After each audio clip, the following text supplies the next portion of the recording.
افخري يا بنت كسب الجمايل، حق لك لا تفخري يا القاسمية، يا ثريا الفارقة بين المثايل، علم واخلاق وجمال وجاذبية.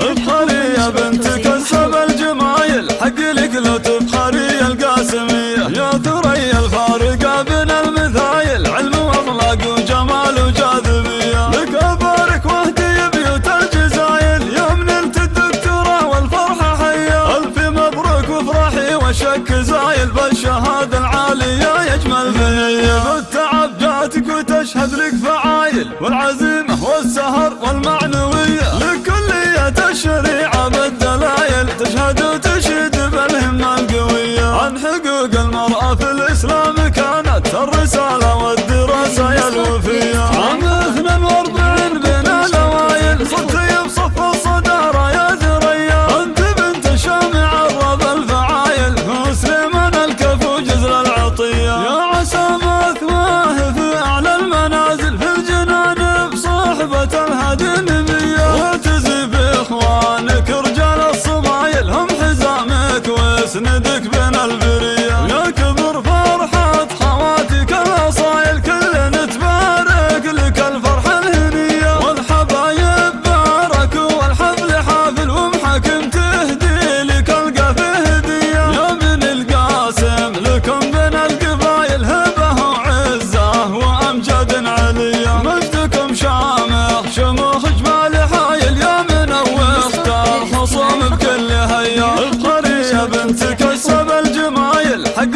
لك لا تفخري القاسمية، يا ثريا الفارقة بين المثايل، علم واخلاق وجمال وجاذبية. لك ابارك واهدي بيوت الجزايل، يوم نلت الدكتوراه والفرحة حية، الف مبروك وافرحي والشك زايل، بالشهادة العالية يجمل بنية. بالتعب جاتك وتشهد لك فعايل، والعزيمة والسهر والمعنوية، لكلية الشريعة بالدلايل، تشهد وتشهد بالهمة القوية. عن حقوق المرأة في الإسلام كانت الرسالة والدراسة يا الوفية. عام 42 بين الأوائل، صرتي بصف الصدارة يا ثريا، أنت بنت شامع الرب الفعايل، مسلمان الكفو جزل العطية. يا عسى مثواه في أعلى المنازل، في الجنان بصحبة الهادي النبية، واعتزي بإخوانك رجال الصمايل، هم حزامك واسندك بين البرية. يا كبر فرحة خواتك الأصايل، كلنا تبارك لك الفرحة الهنية، والحبايب باركوا والحفل حافل، ومحاكم تهدي لك القافه هدية. يا من القاسم لكم بين القبايل، هبة وعزة وأمجاد علية، مجدكم شامخ شموخ جمال حايل، يا من واختار خصوم بكل هيا. نشر والتوزيع محفوظة.